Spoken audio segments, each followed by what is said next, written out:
आशा करता हूं आप सब बहुत अच्छे होंगे। मेरा नाम है सिद्धांत अग्निहोत्री, स्टडी ग्लोस पे आपका बहुत बहुत स्वागत है। कंटेम्प्रेरी साउथ एशिया, कंटेम्प्रेरी मतलब होता है वर्तमान, वर्तमान कालीन।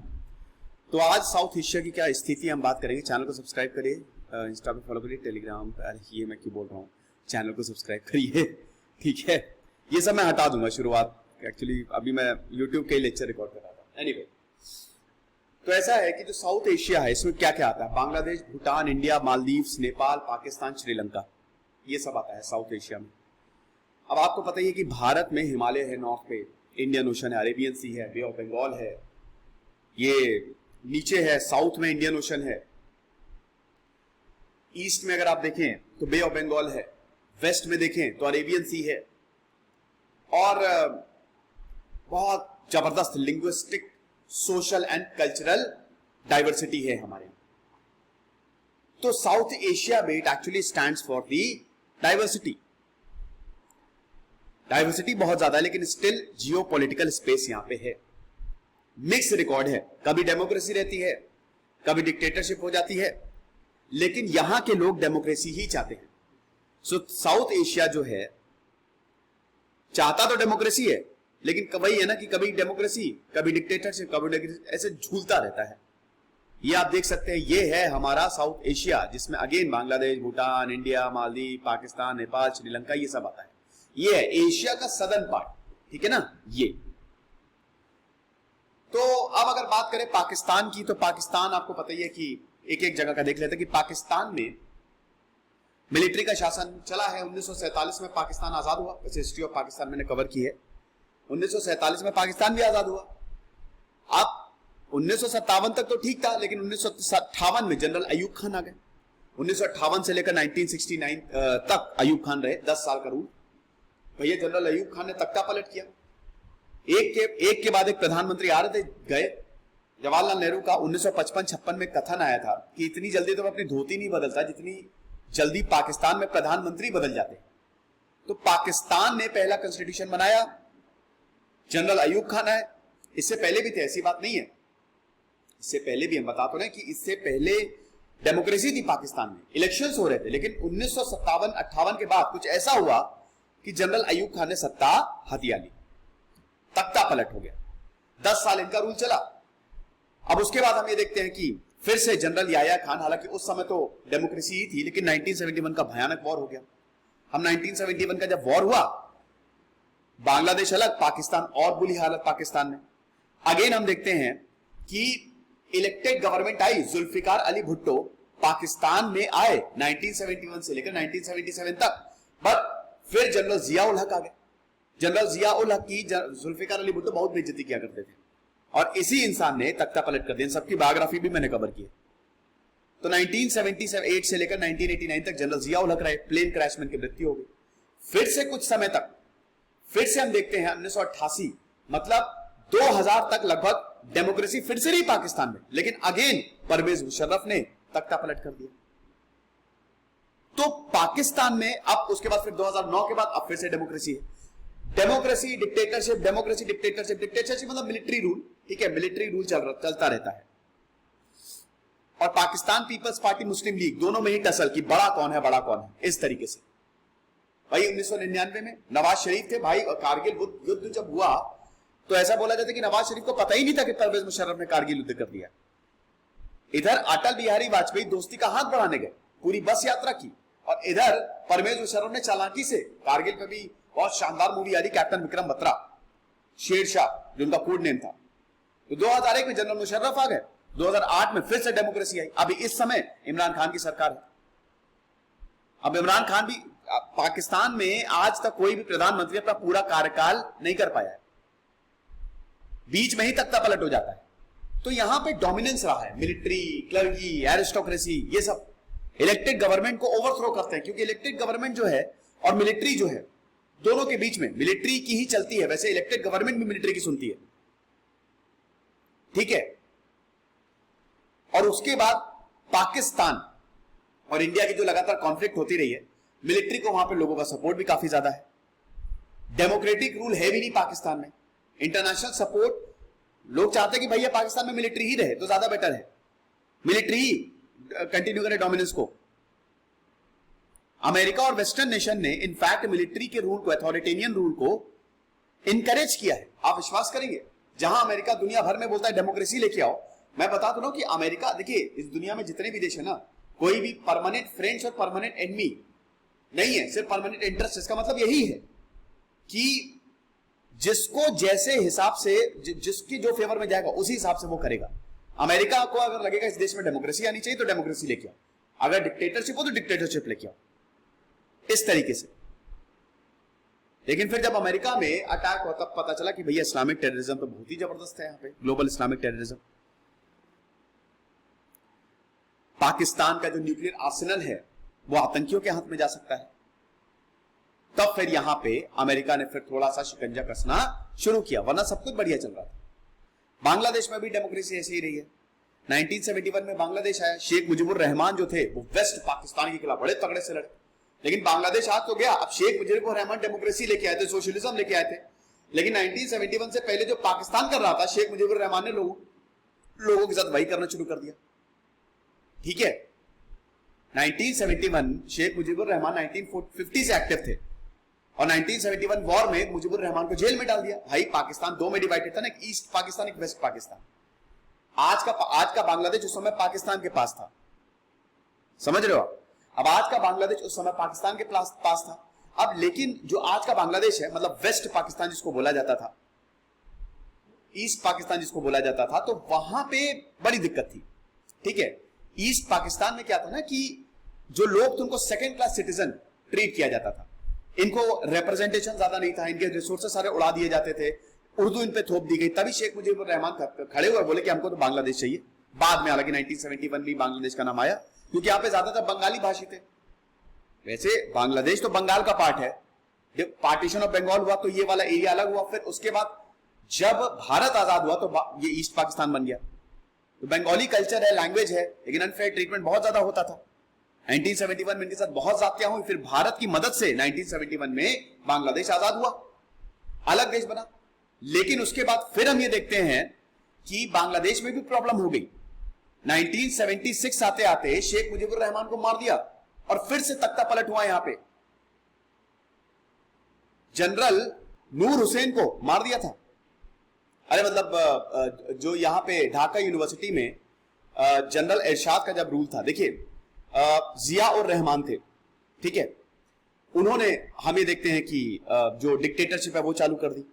फिर उसके बाद 1996 में खालिदा जिया चुन के आई, जिया और रहमान की जो बीवी थी, आप समझ रहे हो।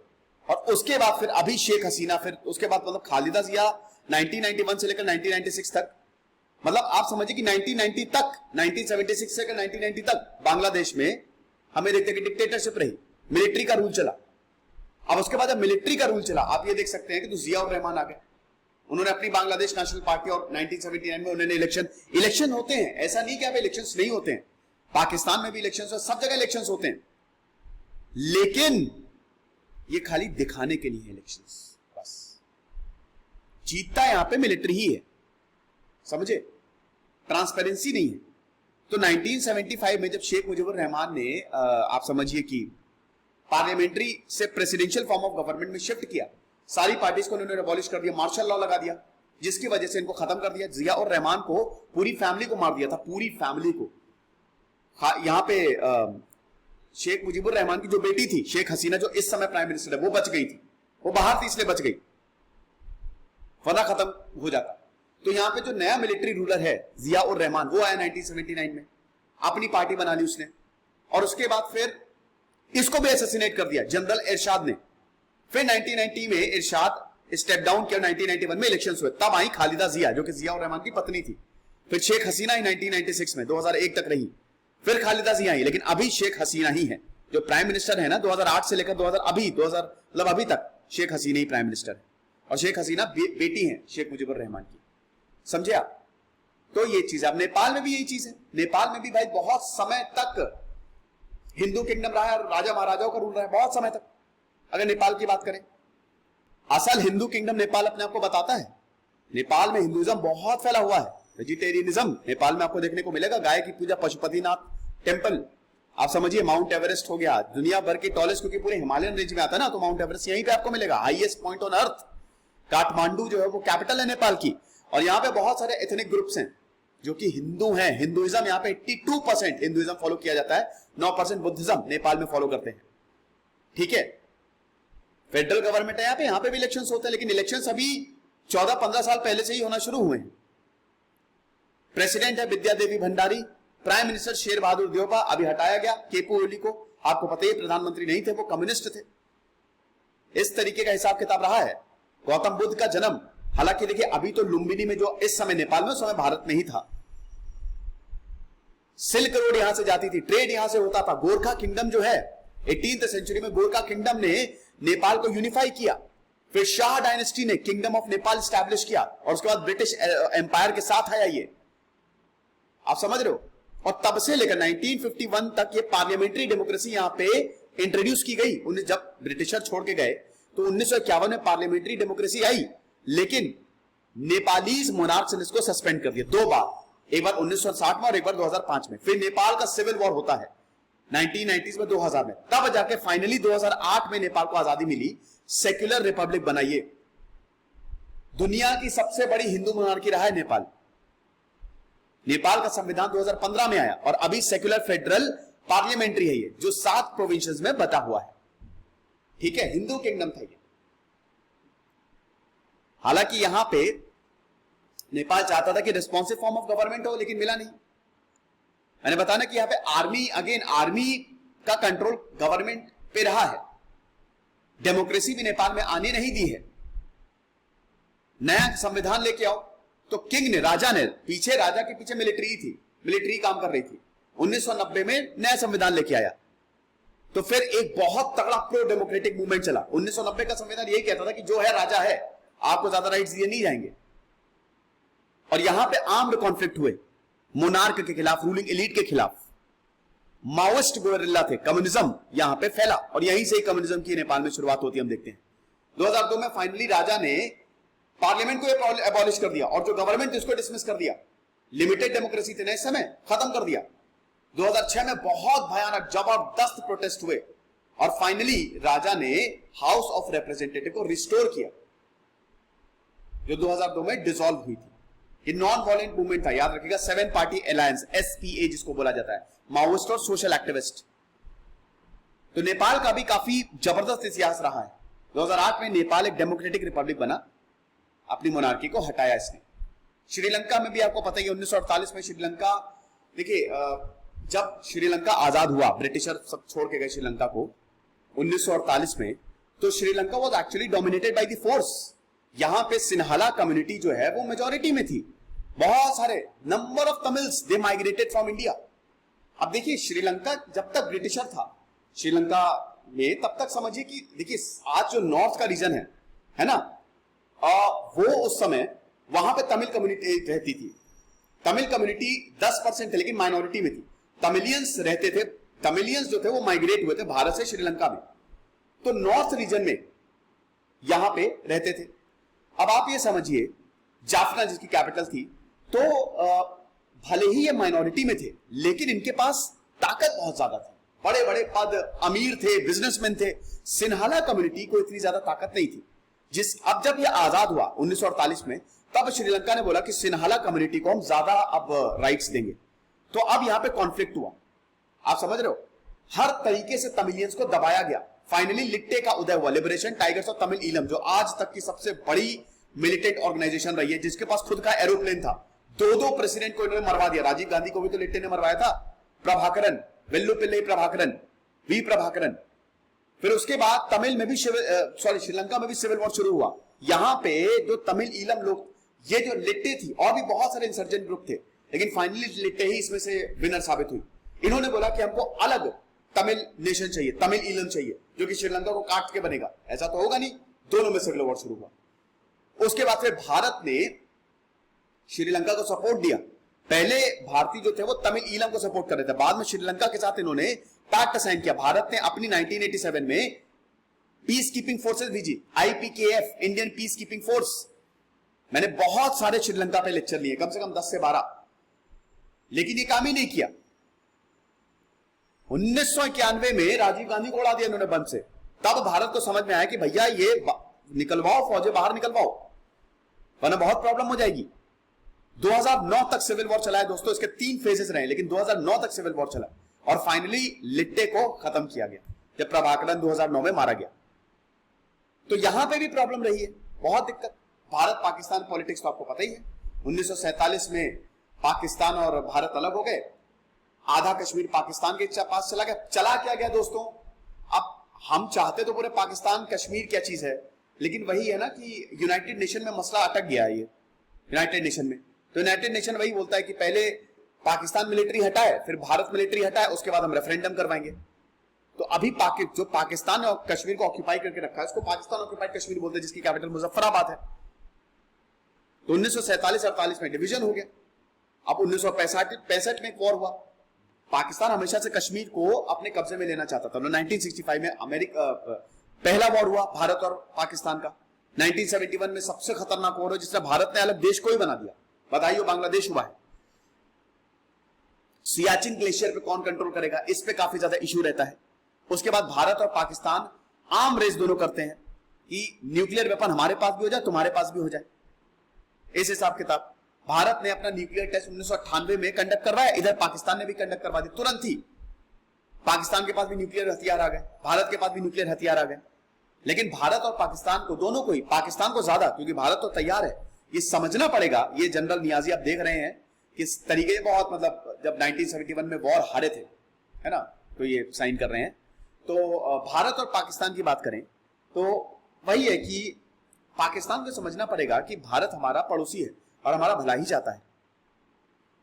अब आप समझिए कि रिवर डिस्प्यूट है, हमने 1960 में इंडस वाटर ट्रीटी साइन की है, जो अभी तक सर्वाइव कर रही है, लेकिन इंडस भारत से निकलती है, हिमालयन रिवर सिस्टम का पार्ट है। वाटर इश्यूज भी काफी ज्यादा रहे हैं। यहां पे डैम्स जो बन रहे हैं, उस पे लेकर दोनों देश आपस में भिड़े हुए हैं, समझ रहे हो। यहां पे जो डिमार्केशन लाइन है Sir Creek, Rann of Kutch में, उसके लेकर दोनों देश भिड़े हुए हैं, they are not in agreement. तो भारत और पाकिस्तान को लेके, मतलब एक दूसरे को लेके काफी ज्यादा प्रॉब्लम में रहते हैं। उसके बाद भारत और नेबर्स की बात करते हैं। जैसे इंडिया बांग्लादेश के डिफरेंसेस रहे हैं। भारत बांग्लादेश से सबसे बड़ा बॉर्डर शेयर करता है, तीस्ता नदी, ब्रह्मपुत्र नदी को लेके दिक्कतें रही हैं। इलीगल माइग्रेशन बांग्लादेश से होते रहे हैं। फंडामेंटलिस्ट ग्रुप है। बांग्लादेश इंडियन ट्रूप्स को अलाउ नहीं करता है, ठीक है ना। नॉर्थ ईस्टर्न टेरिटरी में से बांग्लादेश, क्योंकि सबसे बड़ा बॉर्डर शेयर करता है बांग्लादेश 4000 किलोमीटर का, चाहे तो इंडिया को अलाउ कर दे, लेकिन नहीं करता है। नेचुरल गैस भारत को एक्सपोर्ट नहीं कर रहा है। म्यांमार जाने के लिए बांग्लादेश के टेरिटरी नहीं दे रहा है। डिफरेंसेस रहे हैं, लेकिन भारत और बांग्लादेश बहुत सारे इशू पे साथ काम करते हैं। इकोनॉमिक रिलेशन बहुत शानदार रहे हैं। लुक ईस्ट पॉलिसी का बांग्लादेश बहुत बड़ा पार्ट रहा है। म्यांमार पे सितवे एयरपोर्ट बन रहा है, तो ये बांग्लादेश कलादान प्रोजेक्ट, जो कलादान रिवर, तो ये बांग्लादेश इसमें हेल्प कर रहा है। डिजास्टर मैनेजमेंट, एनवायरमेंट इश्यू पे दोनों स्टेट्स ने कोऑपरेट किया है। एफर्ट्स बढ़ते जा रहे हैं। तो भारत, जहां भारत और पाकिस्तान के रिलेशन बहुत खराब है, भारत और बांग्लादेश के रिलेशन बहुत अच्छे हैं। अब अगर भारत चाहता तो बांग्लादेश के ऊपर बहुत सख्ती कर सकता था, बहुत ज्यादा, लेकिन भारत ने ऐसा किया नहीं। क्यों? क्योंकि भारत ने बांग्लादेश को आजाद कराया। अगर भारत नहीं होता तो बांग्लादेश नहीं होता। लेकिन फिर भी हमारा यह मानना है कि हम शांत रहेंगे और शांति से बातचीत करके रिश्ते को सुधारेंगे। भारत और नेपाल की तो बात ही क्या करें, बहुत स्पेशल रिलेशनशिप है यार। भारत और नेपाल एक ही है, समझ लीजिए, बस वो अलग देश हैं। वीजा की जरूरत नहीं पड़ती है। कितने सारे नेपाल के लोग आते हैं, यहाँ पे काम करते हैं विदाउट वीजा, विदाउट पासपोर्ट। समझ लीजिए नेपाल भारत का छोटा भाई है। अभी केपी ओली आ गए थे तो बहुत प्रॉब्लम हुई थी, कम्युनिस्ट गवर्नमेंट, बहुत लोग चाइना प्रो हो गए थे। लेकिन नेपाल और भारत बहुत ही अच्छे दोस्त हैं, समझ लीजिए। नेपाल चाइना, लेकिन नेपाल ये भी डर रहता ना भारत की कहीं ऐसा ना नेपाल चाइना की गोद में चला जाए, क्योंकि नेपाल में भी काफी एंटी इंडियन एलिमेंट्स हैं। इंडियन सिक्योरिटी जो है वो माओइस्ट मूवमेंट नेपाल को एक बहुत सिक्योरिटी थ्रेट देखती है। वहां पे नक्सलाइट बढ़ रहा है भाई। अगर नेपाल में कम्युनिज्म आएगा तो जाहिर सी बात है चाइना की तरफ जाएंगे ना। बिहार से लेकर पूरे आंध्र प्रदेश तक फैला हुआ है जो। लेकिन फिर भी इंडिया और नेपाल के रिलेशन बहुत ज्यादा stable and they are very very peaceful. Differences हैं साइंटिफिक ऑपरेशन में, नेचुरल रिसोर्सेज में, इलेक्ट्रिसिटी जनरेटर में, but still we are very very happy. तो अच्छा, सार्क के बारे में तो मैं आपको बता ही चुका हूं।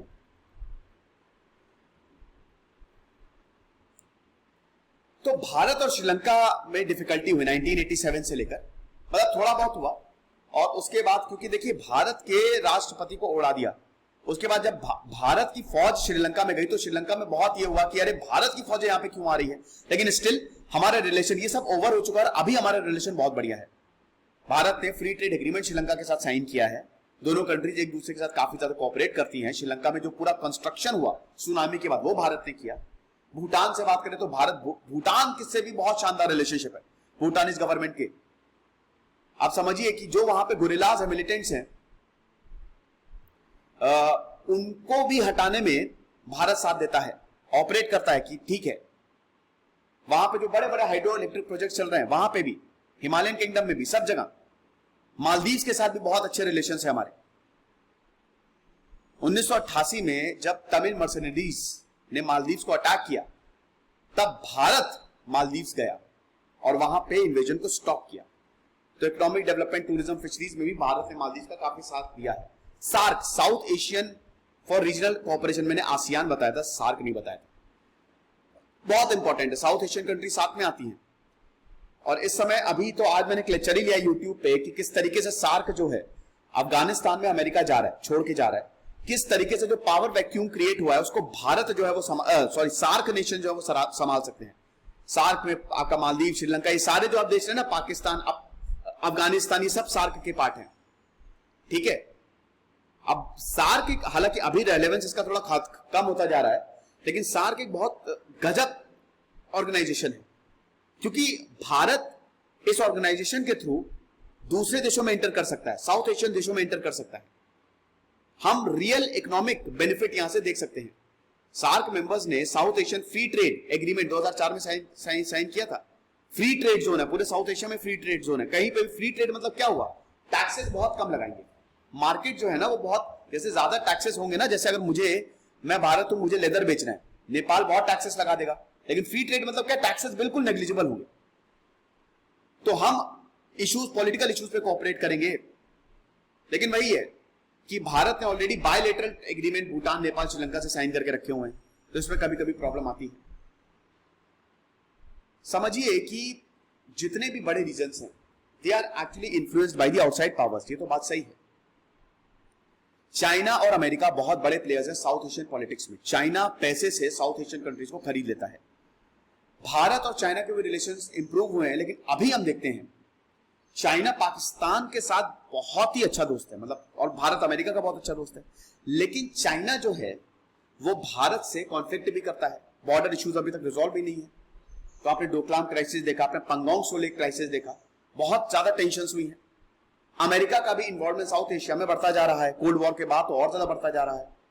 हमेशा अमेरिका कहते हैं कि भारत और पाकिस्तान के मॉडरेटर जो हैं वो हम बन जाते हैं। डोनाल्ड ट्रंप तो हमेशा ही कहते थे, है कि नहीं। Economic reforms, liberal economic policy ने अमेरिका को यहां पे आने पे मजबूर किया। लेकिन साउथ एशिया जो है, क्या है, कॉन्फ्लिक्ट जोन लगेगा या रीजनल ब्लॉक रहेगा, सब डिपेंड करेगा। Everything depends on the people and the government. ये लेक्चर था।